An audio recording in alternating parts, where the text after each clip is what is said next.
Persidangan Perwakilan Gabungan Persekutuan Pertubuhan Lembaga Sekolah-Sekolah Cina Malaysia (Dongzong) menggesa kerajaan baharu mengiktiraf sijil peperiksaan bersepadu UEC dan memberi peruntukan kepada sekolah berkenaan secara kekal. Beberapa akhbar berbahasa Cina turut melaporkan hasil mesyuarat itu yang dipengerusikan oleh pengerusi Dongzong Tan Tai Kim. Seramai 25 orang wakil yang menyertai mesyuarat ini terdiri daripada 12 lembaga persatuan Dongzong, iaitu dari Johor, Melaka, Negeri Sembilan, Selangor, Kuala Lumpur, Perak, Pulau Pinang, Kedah, Perlis, Pahang, Terengganu, Sarawak dan Sabah.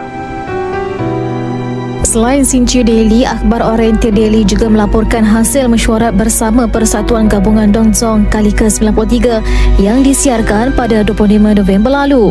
Dongzong juga menggesa kepimpinan pengerusi Pakatan Harapan mengiktiraf sijil UEC dan menginstitusikan peruntukan Sekolah Menengah Cina Persendirian itu secepat mungkin. Difahamkan tuntutan ini adalah bagi memenuhi janji pilihan raya umum ke-15 seperti yang dinyatakan oleh dalam satu temu bual bersama Setiausaha Agung DAP Anthony Loke bersama media Ubah TV pada 2 November lalu. Dan keesokannya pada 3 November, pengerusi Jiaozong Cih Lik Ai dalam satu sidang media berharap pengiktirafan UEC seperti dijanjikan dalam manifesto perlu diiktiraf. 我们觉得，如果说它能够放进去里面，我们希望它真的是可以成真。当然之前呢会发生很多不应该发生的啊，比如说已经要承认了，结果又没有，然后又说去成立一个小组来查，然后去收集资料过后，这个报告也没有呈到那个去，这个报告也不知道去了哪里，所以这些都是假的，然后没有做。所以当然这种放下去，我们还是欢迎的。如果他希望他真的可以去真的就可以去做得到。 Pada sidang media kemudiannya, Chen Tai-jin berkata sebaik sahaja Menteri Pendidikan mengambil alih jawatan, Dongzong akan memanggil Menteri Pendidikan baharu untuk melihat pelbagai isu pendidikan Cina termasuk pengiktirafan UEC. Pada pilihan raya umum ke-15, Pakatan Harapan sekali lagi memasukkan mengiktiraf UEC dalam manifesto pilihan raya mereka. Dalam mesyuarat itu juga, Dongzong sebulat suara meluluskan dan menerima 11 cadangan agar kerajaan mengiktiraf sijil UEC sebagai kelayakan kemasukan ke IPTA dan perkhidmatan institusi awam.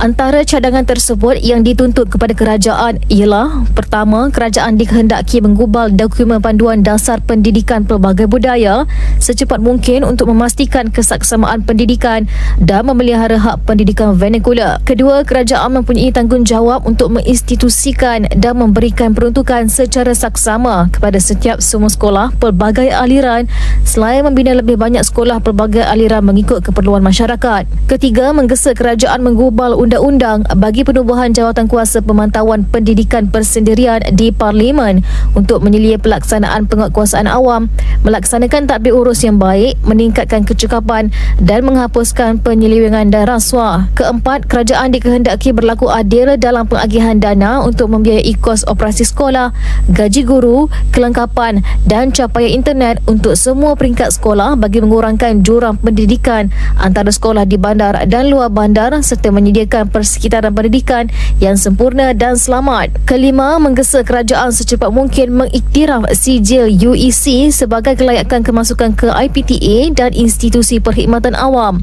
Pada masa sama, ia juga menggesa kerajaan merangka secepat mungkin mekanisme untuk permohonan-permohonan dari SMPC serta menginstitusikan pembiayaan untuk memenuhi keperluan SMPC. Keenam, Kementerian Pendidikan digesa memperkenalkan kaligrafi daripada pelbagai etnik di Malaysia termasuk Jawi, tulisan Cina dan Tamil dan bukannya melaksanakan kaedah yang telah ditetapkan dalam dokumen standard kurikulum dan pentaksiran sebelum ini. Ketujuh, meminta kerajaan menambah baik kandungan buku teks sejarah sekolah rendah dan menengah yang salah agar sumbangan daripada semua kumpulan etnik kepada penubuhan Malaysia diiktiraf. Kelapan, menggesa kerajaan merangka sistem latihan guru yang sempurna untuk menyelesaikan masalah kekurangan guru berbangsa Cina di SJKC UEC, SMJK dan untuk kelas bahasa Cina DSK. Kesembilan, menggesa kerajaan memulihkan status SMJK sebagai memenuhi janji yang dibuat pada masa lalu dan memperbaiki kesulitan yang dihadapi dalam membangunkan SMJK. Ke-10, menggesa kerajaan menyokong usaha non-profit NGO dan institusi pendidikan yang menyumbang kepada pendidikan negara